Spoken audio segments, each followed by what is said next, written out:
வணக்கம், இது அறுசுவையும் ஆரோக்கியமும். இன்றைக்கி நம்ம சேனலில் டேஸ்டியான மிளகு குழம்பு எப்படி பண்ணுறதுன்னு பார்க்கலாம் வாங்க. இந்த மிளகு குழம்பு பண்ணுறதுக்கு நம்ம வந்துட்டு ஃபஸ்ட்டு இதை வறுத்து எடுத்துக்கலாம். 2 ஸ்பூன் அளவுக்கு சீரகம், 1 ஸ்பூன் அளவுக்கு மிளகு, இதை வறுத்து எடுத்துக்கலாம். ஃபஸ்ட்டு நல்லா இதோட வாசனை வர வரைக்கும் இதை வறுத்துக்கோங்க.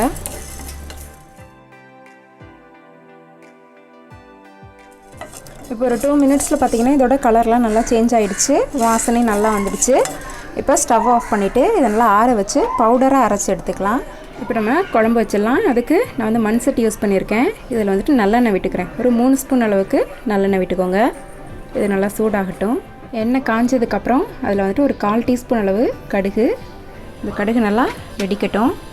வெடித்ததுக்கப்புறம் ஒரு 1/4 டீஸ்பூன் அளவுக்கு வெந்தயம், இதையும் நம்ம சேர்த்துக்கலாம்.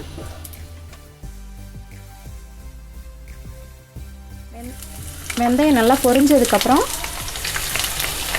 ஒரு பெரிய வெங்காயத்தை பொடி பொடியாக கட் பண்ணி சேர்த்துருக்கேன். நீங்கள் வந்து சின்ன வெங்காயம் கூட தாராளமாக சேர்த்துக்கலாம்.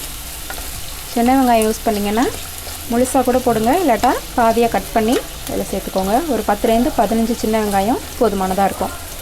இப்போ இதையும் சேர்த்து நல்லா வதக்கிக்கலாம். நம்ம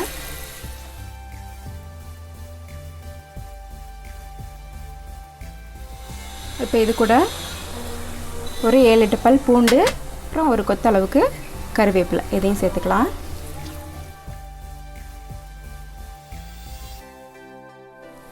இப்போ வெங்காயம் ஓரளவுக்கு வதங்கிடுச்சு. இந்த டைமில் தக்காளி சேர்த்துக்கலாம். மீடியம் சைஸில் 2 தக்காளி எடுத்து இந்த மாதிரி கட் பண்ணி சேர்த்துருக்கேன். இது நல்லா மேஷ் ஆகட்டும், தக்காளி நல்லா வதங்கணும்.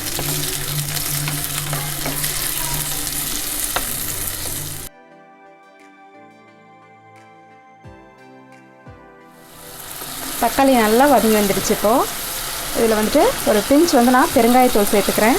சேர்த்துட்டு நல்லா கலந்துடுங்க. அப்புறம் ஒரு 1/4 டீஸ்பூன் அளவுக்கு மஞ்சள் தூள், இதையும் சேர்த்து கலந்துடலாம். நம்ம சேர்த்த எண்ணெய் எல்லாமே நல்லா பிரிஞ்சு வந்துடுச்சு.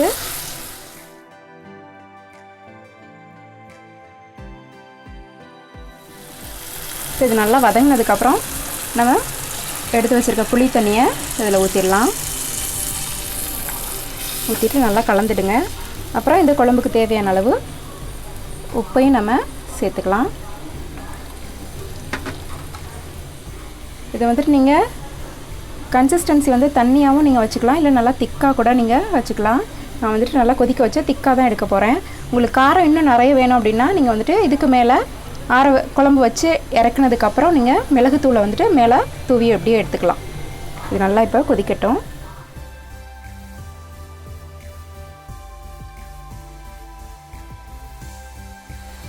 அவ்வளோதான், மிளகு குழம்பு சூப்பராக ரெடி ஆகிடுச்சு. இது வந்துட்டு தண்ணியாக தான் இருக்கும். உங்களுக்கு கொஞ்சம் திக்காக வேணும்னா நீங்கள் வந்து அதில் கொஞ்சமாக வந்துட்டு 1 ஸ்பூன் அளவுக்கு மல்லித்தூள் வந்து சேர்த்துக்கோங்க. இந்த குழம்பு வந்து சூப்பராக ரெடி ஆகிடுச்சு.